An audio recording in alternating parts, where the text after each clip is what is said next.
اعوذ باللہ من الشیطان الرجیم، بسم اللہ الرحمن الرحیم۔ محترم ناظرین السلام علیکم۔ کلچر ٹی وی کے ساتھ آفتاب احمد حاضر خدمت ہے۔ حاضرین محترم، قدیم زمانے سے کتاب علم کے تحفظ اور ترسیل کا سب سے اہم ذریعہ رہی ہے۔ تاریخ گواہ ہے کہ تہذیبوں کی ترقی کتب خانوں اور تصانیف کی مرہون منت رہی ہے، چاہے وہ اسکندریہ کی لائبریری ہو یا بغداد کا بیت الحکمت۔ کتاب نے نسل در نسل علم، تجربات اور حکمت کو محفوظ رکھا اور انسان کو فکری ارتقاء کی راہ دکھائی۔ پھر یوں ہوا کہ زمانے نے جدت کی کروٹ بدلی اور یوں محسوس ہونے لگا کہ مشینوں کے اس دور میں شاید کتاب اپنی اہمیت کو کھو دے گی، لیکن آج کے انسان نے ایک دفعہ پھر یہ محسوس کر لیا ہے کہ کتاب کی لمس، کتاب کی قربت اور کتاب کی خوشبو کا کوئی نعمت بدل نہیں ہو سکتا۔ ناظرین کرام، سلسلہ ہے کتاب کا تعارف۔ آج ہمارے پاس ایک اور بڑی خوبصورت کتاب موجود ہے۔ کتاب کا نام ہے جی معراج سخن، شوکت محمود شوکت صاحب کا نعتیہ مجموعہ ہے۔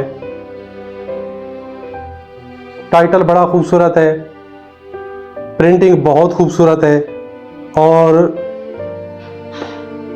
سرکار صلی اللہ تعالیٰ علیہ وآلہ وسلم کے گنبد خضرا کی نسبت سے سبز رنگ کا زیادہ استعمال کیا گیا ہے۔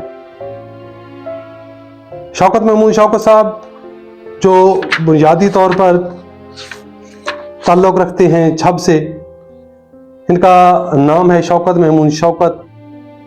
شوکت تخلص کرتے ہیں، تاریخ پیدائش 3 نومبر 1900۔ لکھتے ہیں کہ دن رات گزرتے ہیں ابس کریے شب میں، بے چین ہی رہتا ہوں مدینے کی طلب میں، کہتا ہوں تیقن سے کہ محبوب خدا سا، خوبان عجب میں ہے نہ خوبان عرب میں،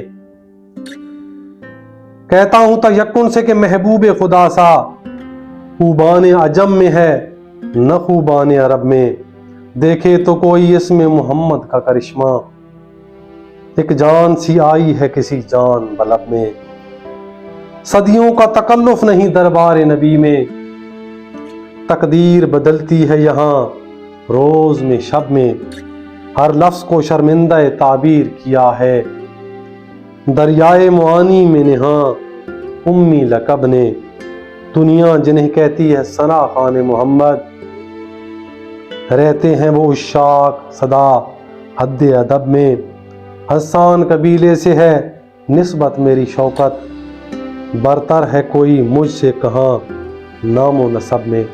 خوبصورت کتاب ہے، پروفیسر شاکر کنڈان اور ڈاکٹر مقصود جعفری نے اس کا مقدمہ لکھا ہے، پڑھنے کے لائق ہے اور خصوصی طور پر نقیب حضرات کے لیے بڑا خوبصورت تحفہ ہے۔